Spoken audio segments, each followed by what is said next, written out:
I consider a lot of my work, a lot of people would call it photorealism or hyperrealism. In a lot of ways, I look at it more as high resolution painting. People want to see things in more clarity than ever before, and that's important.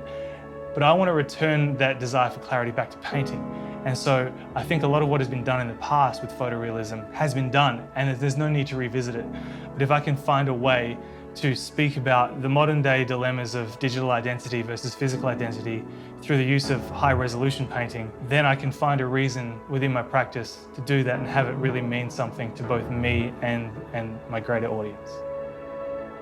My name is Robin Eley. I'm an Australian artist based in Los Angeles.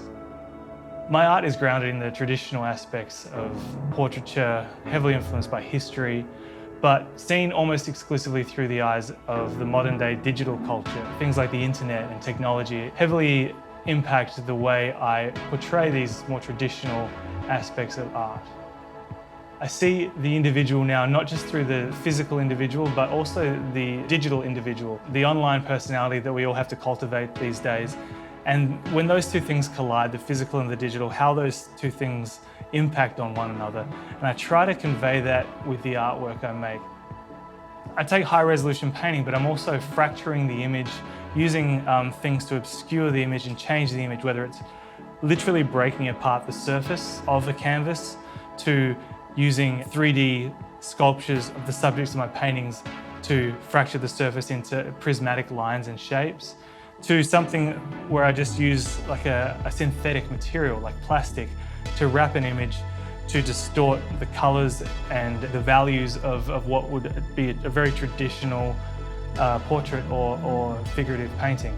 Those are the things that I feel can communicate both like the isolation caused by the digital culture, but also just be indicative of digital and synthetic culture itself.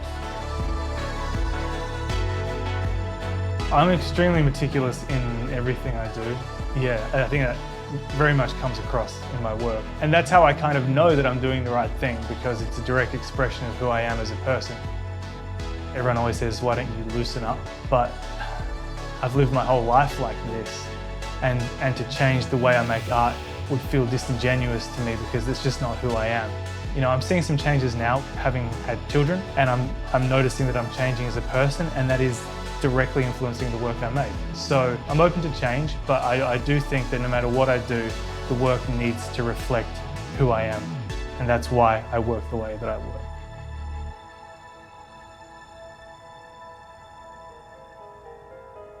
I think the passion is all intrinsic. It's a self-motivated thing. I'm driven by a desire to solve problems and make things that I'd never thought were possible. So my greatest challenge as an artist is to conceive of things that I wasn't able to conceive of prior to the last thing I wasn't able to conceive of. So that's why with my work, I see changes in my work from series to series, because once I've solved a problem, once I have answered a question, I don't see the need to really do it again. To be honest, initially, a lot of it was about proving to myself that I was capable of doing it. But as years have gone by and I've grown and changed as a person, that motivation has completely fallen away, and now it is about making the best work I can possibly make in the time that I have to make it. You know, there's something about having kids that really alerts you to the fact that life is moving at a very rapid pace.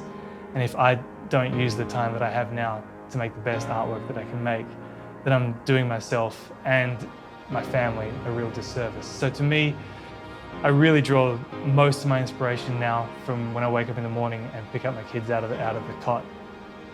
Every time I look at them, it sharpens my focus and brings me up here to my studio to make something better than I could make yesterday.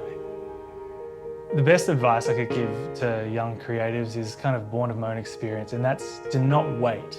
Not wait for inspiration, not wait for motivation, not wait for that right time of your life to start making the thing that you want to make. I think there's a notion today that inspiration is a critical factor in making work, and I think it is. But if you sit around and wait for the next great idea to fall out of the sky, you are allowing so much opportunity to pass you by. I think by waiting for inspiration, you risk losing opportunity. And the work that you're making right now in your studio may seem like a dead end. It may seem like it's the worst thing you've ever made. But what that really might be is you taking the steps that you need to take to get up to that start line where you start to make the great work of your life. And you don't get to that start line without producing. So that's the best advice I can give, is to just always be creating. I guess you could say ABC.